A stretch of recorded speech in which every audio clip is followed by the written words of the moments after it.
ಸೌಜನ್ಯ ಅಂದ್ರೆ ಫ್ಲವರ್ ಅಲ್ಲ, ಫೈರ್. ಮೂರನೇ ದಿವಸ ಪದ್ಮಲತಾ ಡೆಡ್ ಬಾಡಿ ನೇತ್ರಾವತಿ ನದಿ ಕೆರೆಯಲ್ಲಿ ಬಿದ್ದಿರುತ್ತೆ. ಮರ್ಡರ್ ನಡೆದಿರೋ ಸ್ಥಳ ಧರ್ಮಸ್ಥಳ. ಅಲ್ಲಿ ಹೋಗಿ ನನ್ನ ಮಗಳು ಕಾಣೆ ಆಗಿದ್ದಾಳೆ ಅಂದ್ರೆ ಅಲ್ಲಿರೋ ಹೆಡ್ ಕಾನ್ಸ್ಟೇಬಲ್ ಹೇಳ್ತಾನೆ, ಅವಳು ಯಾವನ ಜೊತೆನೆಲ್ಲ ಓಡಿರ್ತಾಳೆ, ಹೋಗಿ ಹುಡ್ಕಮ್ಮ ಅಂತಾನೆ. ಕೇಸು ಅಂದ್ರೆ ಪೀಸು, ಪೀಸು ಅಂದ್ರೆ ಕಾಸು. ವಕೀಲರ ಅದೇ ವಕೀಲರ ಮನಸ್ಸು.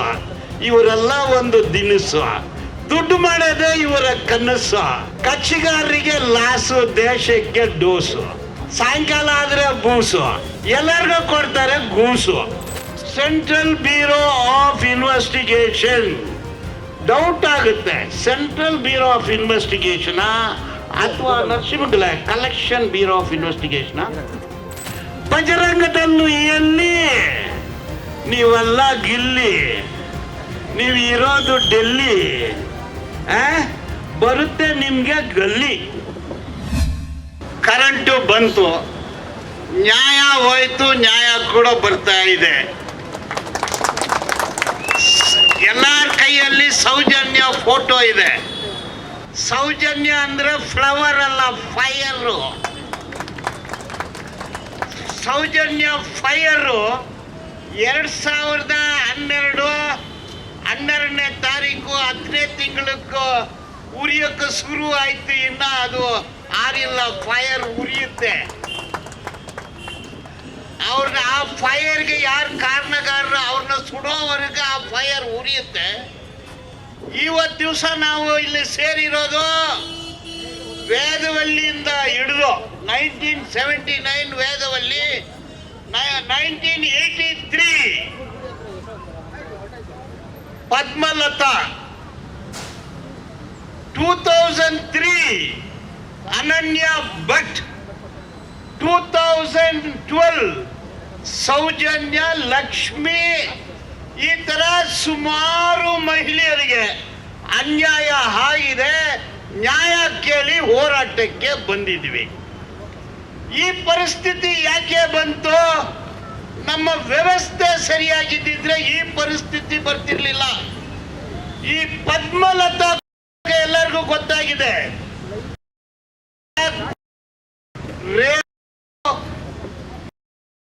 ಎಲ್ಲೆಲ್ಲ ಸಂಗಿ ಮಂಗಿ ಇದೆಲ್ಲ ಅಲ್ಲೆಲ್ಲ. ಉತ್ತರ ಪ್ರದೇಶದಲ್ಲಿ, ಮಧ್ಯಪ್ರದೇಶದಲ್ಲಿ, ಶಿಕಾರಿಪುರದಲ್ಲಿ ರೇಪ್, ಧರ್ಮಸ್ಥಳದಲ್ಲಿ ವಿಧಾನಸೌಧದಲ್ಲಿ ಶಾಸಕರು ರೇಪ್, ಸಚಿವರು ರೇಪ್, ಮಾಜಿ ಮುಖ್ಯಮಂತ್ರಿ ರೇಪ್, ಪೊಲೀಸ್ ಆಫೀಸರ್ಗಳು ರೇಪು ರೇಪು ರೇಪು. ಕರ್ನಾಟಕನೇ ರೇಪ್ ಅಂದ್ರೆ ರೇಪ್. ಯಾಕಂದ್ರೆ ಫೈರ್ ಕಡಿಮೆ ಆಗಿದೆ, ಅದರಿಂದ ರೇಪ್. ಈ ಬೇಡ ಅಂದ್ರೆ ಇವತ್ತು ನಾವು ಹೋರಾಟಕ್ಕೆ ಬಂದಿದ್ವಿ. ಈಗ ಅವ್ರು ಏನ್ ಮಾಡ್ತಾರೆ ಅಂದ್ರೆ, ಇದು ಒಂದೊಂದಾಗಿ ಹೋಗೋಣ. ನಮ್ಮ ಪದ್ಮಲತಾ ಬ್ರಾಹ್ಮಣ ಹುಡುಗಿ. ನಾನು ಜಾತಿ ನಂಬೋದಿಲ್ಲ, ನಮ್ಮ ದೇಶದಲ್ಲಿ ಹಂಗೆ ಬಂದ್ಬಿಟ್ಟಿದೆ. ಪದ್ಮಲತಾ ತಂದೆ ದೇವಾನಂದ, ಕಾಮ್ರೇಡ್ಗೆ ಸಂಗಾತಿ, CPMನವರು, ಮಾರ್ಕ್ಸಿಸ್ಟ್ ಪಾರ್ಟಿನವರು, ಕಮ್ಯುನಿಸ್ಟು, ಮಾರ್ಕ್ಸಿಸ್ಟು, ಮಾವೋಯಿಸ್ಟು. ಮಾರ್ಕ್ಸಿಸ್ಟ್ ಮಾವೋಯಿಸ್ಟ್ ಅಂದ್ರೆ ತಪ್ಪಾಗುತ್ತಾ? ಅದು ತಪ್ಪೇನಿಲ್ಲ. ಓಕೆ, ಕಮ್ಯುನಿಸ್ಟು, ಮಾರ್ಕ್ಸಿಸ್ಟು, ಲೆನಿನಿಸ್ಟು, ಮಾವೋಯಿಸ್ಟು, ಪೆರಿಯಾರಿಸ್ಟು, ಅಂಬೇಡ್ಕರಿಸ್ಟು ತಪ್ಪ? ಅವ್ರು ಯಾರು? ದೇವಾನಂದ ಏನ್ ಮಾಡಿದ ಅಂದ್ರೆ, ಒಂದು ನಾಮಿನೇಷನ್ ಆದ. ಎಲ್ಲಿ? ಧರ್ಮಸ್ಥಳದಲ್ಲಿ ಒಂದು ನಾಮಿನೇಷನ್. ಏನಕ್ಕೆ? ಪಂಚಾಯಿತಿ ಚುನಾವಣೆಗೆ ನಾಮಿನೇಷನ್ ಆದ. ಅಲ್ಲಿರೋ ಒಂದು ABCD ಹೆಸರು ಹೇಳ್ಬಾರ್ದು. A ಅಂದು ಹೇಳ್ಬಾರ್ದು, B ಅಂದು ಹೇಳ್ಬೋದು, CDEF.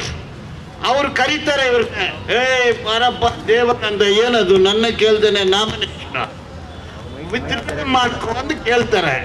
ಅವ್ರು ಇಲ್ಲ ಸ್ವಾಮಿ, ನಾನು ವಿತ್ಡ್ರಾ ಮಾಡಕ್ಕಾಗಲ್ಲ, ನಮ್ಮ ಪಕ್ಷದವರು ಬೆಂಗಳೂರಲ್ಲಿದ್ದಾರೆ, ಅವರು ನಾಮಿನೇಷನ್ ಹಾಕಕ್ಕೆ ಹೇಳಿದ್ರು, ನಾನು ವಿತ್ಡ್ರಾ ಮಾಡಕ್ ಆಗೋದಿಲ್ಲ ಅಂತ ಹೇಳ್ತಾರೆ. ಮಾಡಲ್ವಾ?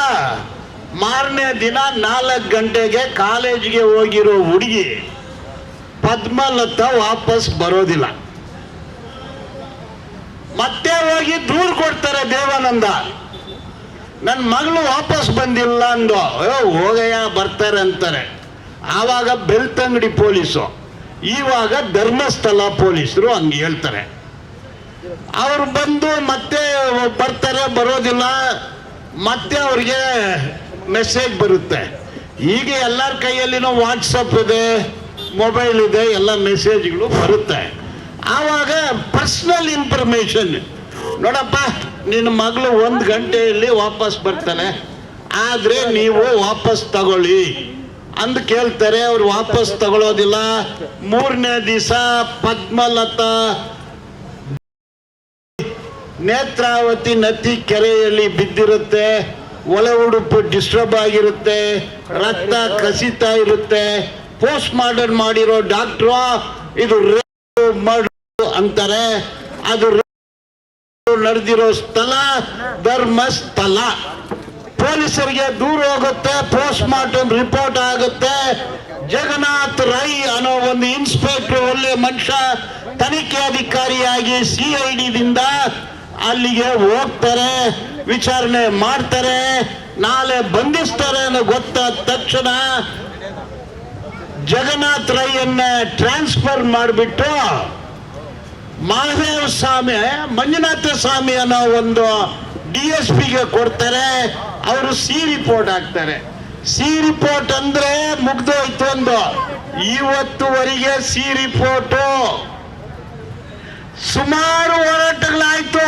C ರಿಪೋರ್ಟು ತದನಂತರ ಅಲ್ಲಿ ತನಿಖೆ ಚೆನ್ನಾಗಿ ನಡೆದಿದ್ರೆ ಅನನ್ಯ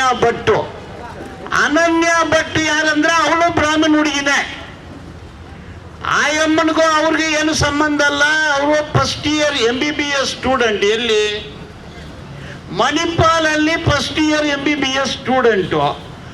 ಅಲ್ಲೇ ದೇವಸ್ಥಾನದಲ್ಲಿ ಬೇಡ್ಕೊಂಡ್ರೆ ಒಳ್ಳೆ ಮಾರ್ಕ್ ಬರುತ್ತೆ ಅಂದಿರ್ಬೋದು. ಪೂಜೆ ಮಾಡ್ಕೊಳ್ಳಕ್ಕೆ ಹೋಗ್ತಾಳೆ. ತಪ್ಪೇನಿದೆ? ಪೂಜೆ ಮಾಡಿದ್ರೆ ಮಾರ್ಕ್ ಜಾಸ್ತಿ ಬರ್ಬೋದು, ನಮ್ಗೇನು ಗೊತ್ತು, ಅವ್ರ ನಂಬಿಕೆ ಅದು. ಅಲ್ಲಿ ಹೋದ್ರೆ ಮಿಸ್ಸಿಂಗು. ಅವ್ರ ಫ್ರೆಂಡ್ ಫೋನ್ ಮಾಡಿ ಹೇಳ್ತಾರೆ, ನಿನ್ನ ಮಗಳು ಕಾಣೆ ಆಗಿದ್ದಾಳೆ ಎಂದು. ಅವ್ರ ತಾಯಿ ಸುಜಾತ ಭಟ್ಟು, ಆಯಮ್ಮನೂ ಬ್ರಾಹ್ಮಣೆ. ಆಯಮ್ಮ ಅಲ್ಲಿಂದ ಓಡ್ ಬರ್ತಾನೆ. ಅವ್ರು ಏನು ಗೃಹಿಣಿ ಅಲ್ಲ, CBI central bureau of investigation ನಲ್ಲಿ ಆಯಮ್ಮ ಸ್ಟೆನೋಗ್ರಾಫರು. ಅಲ್ಲಿ ಹೋಗಿ ಆವಾಗ ಬೆಳ್ತಂಗಡಿ ಪೊಲೀಸ್ ಸ್ಟೇಷನು ಅಲ್ಲಿ ಹೋಗಿ ನನ್ನ ಮಗಳು ಕಾಣೆ ಆಗಿದ್ದಾಳೆ ಅಂದರೆ ಅಲ್ಲಿರೋ ಹೆಡ್ ಕಾನ್ಸ್ಟೇಬಲ್ ಹೇಳ್ತಾನೆ, ಅವಳು ಯಾವನ ಜೊತೆನೆಲ್ಲ ಓಡಿರ್ತಾಳೆ, ಹೋಗಿ ಹುಡ್ಕಮ್ಮ ಅಂತಾನೆ. ಆ ಟೆಂಪಲ್ ಅಥಾರಿಟಿ ಹತ್ರ ಹೋಗಿ ಕೇಳ್ತಾರೆ. ಅವ್ರ ಹೆಸರು ಕೇಳ್ಬೇಡ, ಹೇಳಿದ್ರೆ ನನಗೆ ತೊಂದರೆ ಆಗುತ್ತೆ. ABCDEFGH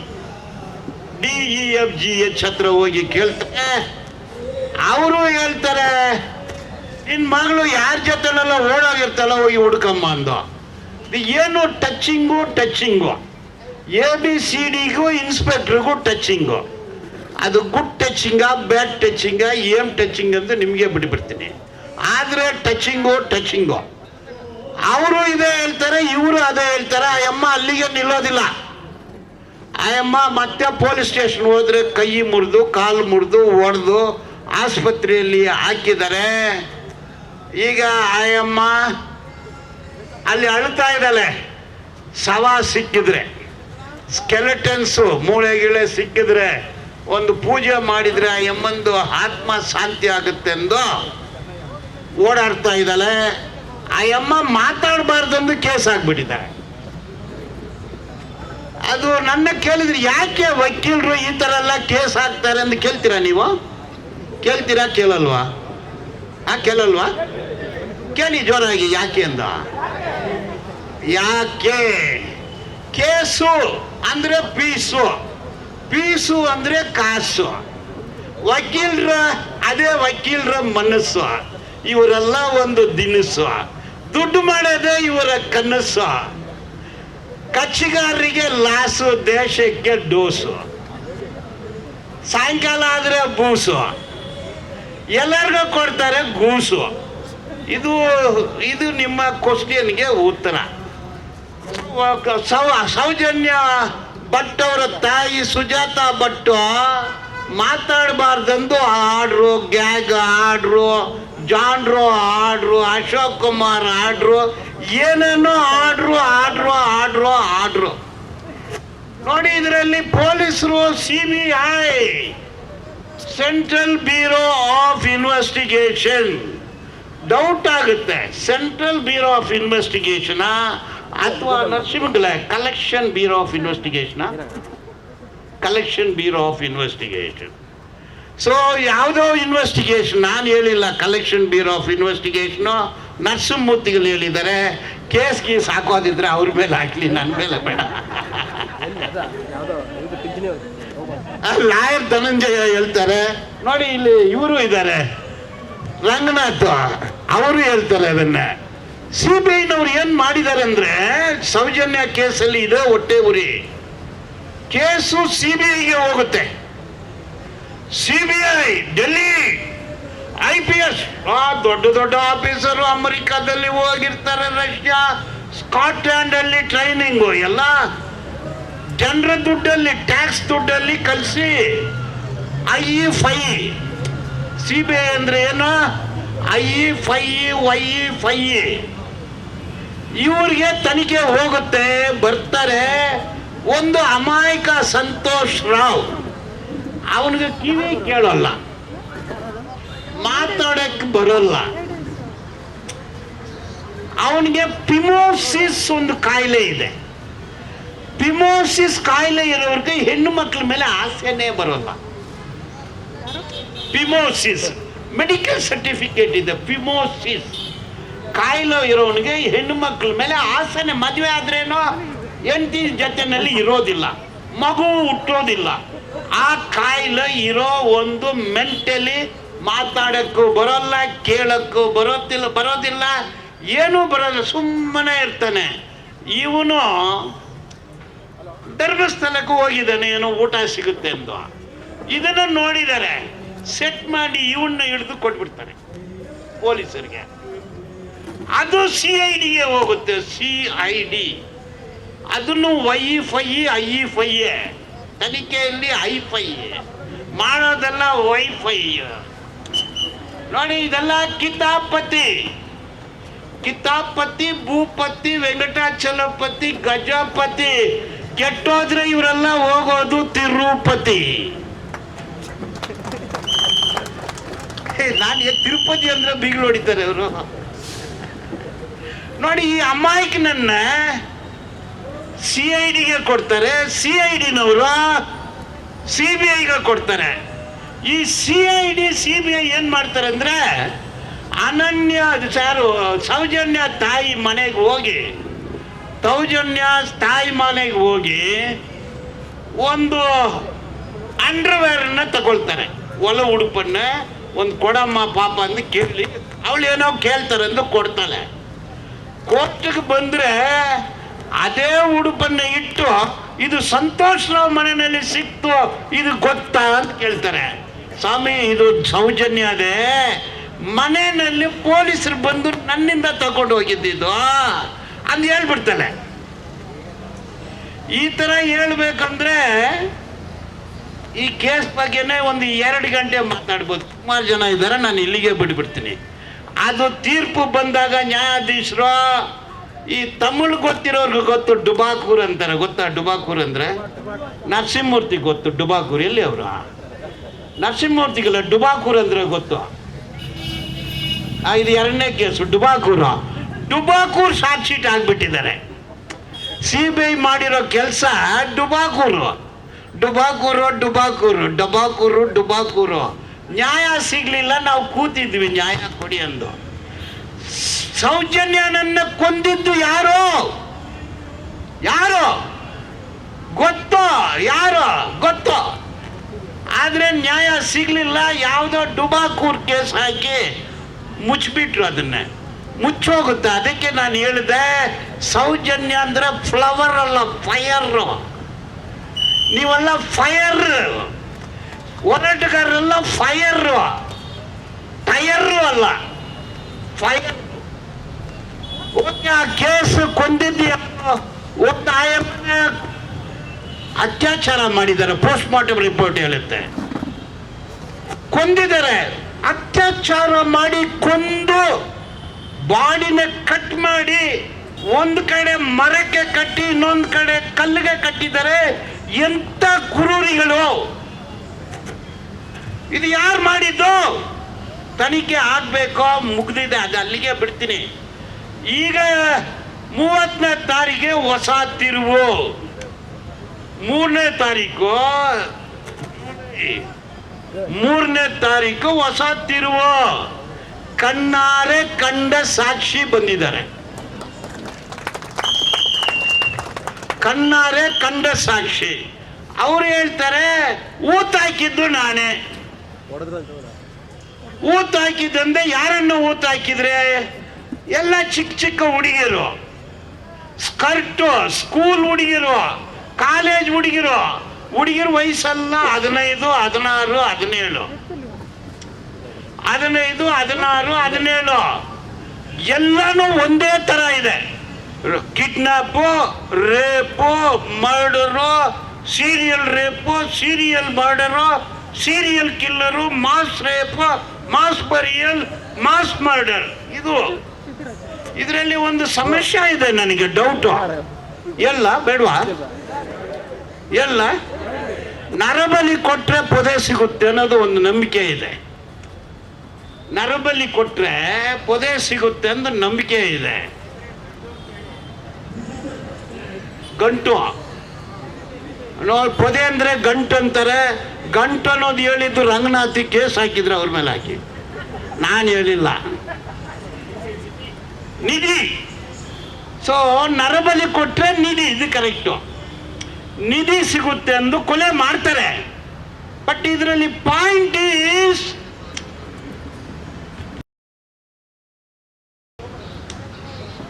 ಪೊದೆಗಿದೆ, ನಿಧಿ ಸಿಗುತ್ತೆ ಎಂದು ಮಾಡಿಬಿಟ್ರ ಅಂತ ಒಂದು ಡೌಟು. ಯಾಕೆಂದ್ರೆ ದಲಿತ ಹುಡುಗಿರಿಲ್ಲ. Soujanya mistaken identity. ಟಾರ್ಗೆಟ್ ಇದ್ದದ್ದು ಇನ್ನೊಂದು ಬ್ರಾಹ್ಮಣ ಹುಡುಗಿ. ಅವತ್ತು ಮಿಸ್ಟೇಕನ್ ಆಗಿ ಸೌಜನ್ಯನ ಎತ್ಕೊಂಡು ಹೋಗಿದ್ದು ಗೌಡ್ರ ಹುಡುಗಿ. ಅದಕ್ಕೆ ಸೌಜನ್ಯ ಅಂದ್ರೆ ಫ್ಲವರ್ ಅಲ್ಲ, ಫೈರು.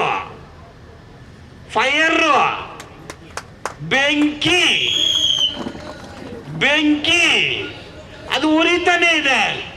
ಅವಳು ಪಾಕಿಸ್ತಾನ, ಪಾಕಿಸ್ತಾನ, ಮಿಯಾನ್ಮರ, ಬಾಂಗ್ಲಾದೇಶ. ಈ ಹುಡುಗಿ ಕ್ರಿಶ್ಚಿಯನ, ಮುಸ್ಲಿಮ, ಬುದ್ಧಿಸ್ಟ, ಏನು ಹಿಂದೂ? ನಾವೆಲ್ಲ ಒಂದು. ಹಿಂದೂ ನಾವೆಲ್ಲ ಒಂದು. ಎಲ್ಲಪ್ಪ ಹಿಂದೂ ಬರ ಸಂಘಟನೆಗಳು. ಹಿಂದೂ ಹುಡುಗಿ ತಾನೇ ಅವಳ. ಎಲ್ಲಿ ಹಿಂದೂ? ಶೋಭಾ ಕರಂದ್ಲಾಜೆ ಎಲ್ಲಿ? ಬಜರಂಗದಲ್ಲೂ ಎಲ್ಲಿ? ನೀವೆಲ್ಲ ಗಿಲ್ಲಿ, ನೀವು ಇರೋದು ಡೆಲ್ಲಿ. ಬರುತ್ತೆ ನಿಮ್ಗೆ ಗಲ್ಲಿ. ಎಲ್ಲೋ ಆಯ್ತರಪ್ಪ ನೀವು? ಹಿಂದೂ ನಾವೆಲ್ಲ ಒಂದು ಅಂದನಲ್ಲ, ಹಿಂದೂ ತಾನೇ. ಅನನ್ಯ ಭಟ್ ಪಾಕಿಸ್ತಾನ, ಹಿಂದೂ. ವೇದವಲ್ಲಿ ಹಿಂದೂ. ಎಲ್ಲ ನಾವೆಲ್ಲ ಒಂದು. ಎಲ್ಲಪ್ಪ ಹೋಗಿದ್ದೀರ ನೀವು? ರೈಟ್, ಅದನ್ನ ಅಲ್ಲಿಗೆ ಬಿಡ್ತೀನಿ. ಈಗ ಕಣ್ಣಾರೆ ಕಂಡ ಸಾಕ್ಷಿ ಬಂದಿದೆ. ಎನವನ್ನು ತಂದು ಕೊಟ್ಟವರು ಯಾರು ಹೇಳಿದ್ದಾರೆ? ಎನವನ್ನು ತಂದು ಕೊಟ್ಟಿದ್ದು ಯಾರು? ಅವರೇ ಕೊಂದು ಬಂದ್ಬಿಟ್ರ? ಎನ ಹೆಂಗಿತ್ತು? ಚೂಡಿದಾರ, ಸೀರೆನ, ಪ್ಯಾಂಟ, ಟೀ ಶರ್ಟ, ಸ್ಕರ್ಟ, ಆಫ್ ಸ್ಯಾರೆನ, ಏನ್ ಡ್ರೆಸ್ ಗೊತ್ತು ಕೇಳ್ತಾರಲ್ಲ. ಯಾಕೆ ವಾಹನದಲ್ಲಿ ಬಂದು ಕೈಯಲ್ಲಿ ತಗೊಂಬರಕ್ಕಾಗತ್ತ? ಫಿಯಟ, ಇನೋವಾನ, ಮಾರುತಿ ವೇನ ಅಥವಾ ಎದ್ದಿನ ಗಾಡಿನ ಕೇಳಬೇಕಲ್ಲ. ಗಾಡಿ ಗೊತ್ತು, ಸತ್ತರವ್ರ ಐಡೆಂಟಿಟಿ ಗೊತ್ತು, ಯಾರು ತಂದು ಕೊಟ್ಟಿದ್ದಂದು ಗೊತ್ತು. ಅವ್ರಿಗೆ ಕಾರದ ಪುಡಿ, ಈಗ ಪೊಲೀಸ್ರು ಏನು ಮಾಡ್ತಾರೆ ಅಂದರೆ, ಕಾರದ ಪುಡಿ ಗೊತ್ತಾ ನಿಮಗೆ? ಕಾರದ ಪುಡಿ ನೀವು ಹಾಕೋದು ಸಾಂಬಾರಿಗೆ, ಅವ್ರು ಹಾಕೋದು ಕಣ್ಣಿಗೆ. ಹಸಿ ಮೆಣಸಿನಕಾಯಿ ಎಲ್ಲೆಲ್ಲೋ ಇಡ್ತಾರೆ ಅವರು ಪೊಲೀಸರು, ಅದು ಖಾರ ಟ್ರೀಟ್ಮೆಂಟು. ಹಗ್ಗ ಹಾಕೋದು ಬಾಂಬೆ ಕಟ್ಟು, ಬೆಂಗಳೂರು ಕಟ್ಟು ಎಲ್ಲಪ್ಪ ಕಟ್ಟು. ನೀವು ಖಾರದ ಪುಡಿ ಹಾಕಿ ಹಸಿ ಮೆಣಸಿನಕಾಯಿ ಎಲ್ಲೆಲ್ಲಿ ಬಿಡ್ತಿರೋ ಬಿಡಿ. ನಿಜ ಹೇಳ್ಬೇಕಲ್ಲ. ಇದನ್ನ ಬ್ರೈನ್ ಮ್ಯಾಪಿಂಗು, ನೈಕೋ ಅನಾಲಿಸಿಸ್ ಏನಾಗ್ಲೂ ಮಾಡಿ. ಈಗ ನನ್ನ ಪ್ರಕಾರ ಕ್ಯಾಟ್ ಈಸ್ ಔಟ್. ಕತ್ತಲಲ್ಲಿ ಇದ್ದ ಕಪ್ಪು ಬೆಕ್ಕು ಹೊರಗೆ ಬಂದಿದೆ. ಕಾಲು ಕಾಣಿದೆ, ಕಣ್ಣು ಗೊತ್ತಾಗಿದೆ. ಬೆಕ್ಕು ಯಾರೆಂದು ಗೊತ್ತಾಯ್ತು, ತನಿಖೆ ಮಾಡಿ. ದಾರಿ ತಪ್ಪಿಸ್ಕೋಬೇಡಿ, ಬಂದ್ಬಿಟ್ಟಿದೆ. ತನಿಖೆಯಲ್ಲಿ 1 ಡ್ರಾಪ್ ಆಫ್ ಬ್ಲಡ್ ಸಾಕು. 1 ಕಣ್ಣಾರೆ ಕಂಡ ಸಾಕ್ಷಿ ಹೊರಗೆ ಬಂದಿದ್ದಾನೆ, ಬೆಕ್ಕು ಹೊರಗೆ ಬಂದಿದೆ. ಬೆಕ್ಕನ್ನ ಏನ್ ಮಾಡ್ತಾರೆ ಎಂದು ನೋಡ್ಬೇಕು. ಇದು ಕೋರ್ಟಲ್ಲಿ ನಡುತ್ತೆ. ಇದು ಬರೀ ಪೊಲೀಸು ಪ್ರಾಸಿಕ್ಯೂಷನ್ ಅಂದಲ್ಲ. ಇದು ಸತ್ತಿರೋದು ನಮ್ಮ ದೇಶದ ಹೆಣ್ಣು ಮಗುವು, ನಮ್ಮ ಮಗುವು, ಪ್ರತಿಯೊಬ್ಬ ಮನೆ ಮಗುವು. ಅನ್ಯಾಯ ನಡೆದಿದೆ. ಅನ್ಯಾಯ ಕೇಳಿ ನೀವೆಲ್ಲ ಬಂದಿದ್ದೀರಾ. ಈ ಸಂದರ್ಭದಲ್ಲಿ ನನ್ನನ್ನು ಕರೆದು ಒಂದು ಮೈಕ್ ಕೊಟ್ಟು ನಾನು ಮಾತಾಡಿದ್ದನ್ನು ನೀವು ಕೇಳಿದ್ದಕ್ಕೆ ಎಲ್ರಿಗೂ ಧನ್ಯವಾದಗಳು ಹೇಳಿ ನನ್ನನ್ನು ಇಲ್ಲಿಗೆ ಕರ್ಕೊಂಡ್ಬಂದ ನಮ್ಮ ನರಸಿಂಹಮೂರ್ತಿ, ರಂಗನಾಥ್ ಮತ್ತು ಉಮೇಶ್ಗೆ ಆಕ್ಸೆಪ್ಟ್ ಮಾಡಿ ಧನ್ಯವಾದಗಳು. ಇನ್ಕಲಾಬ್ ಜಿಂದಾಬಾದ್. ಮತ್ತಷ್ಟು ವಿಶೇಷ ವಿಡಿಯೋಗಳನ್ನು ನೋಡಲು ಮತ್ತು ಹೊಸ ವಿಡಿಯೋಗಳ ಬಗ್ಗೆ ತಿಳಿಯಲು ಈ ದಿನ .com ಯೂಟ್ಯೂಬ್ ಚಾನೆಲ್ ಸಬ್ಸ್ಕ್ರೈಬ್ ಮಾಡಿ ಮತ್ತು ಬೆಲ್ ಐಕಾನ್ ಕ್ಲಿಕ್ ಮಾಡಿ.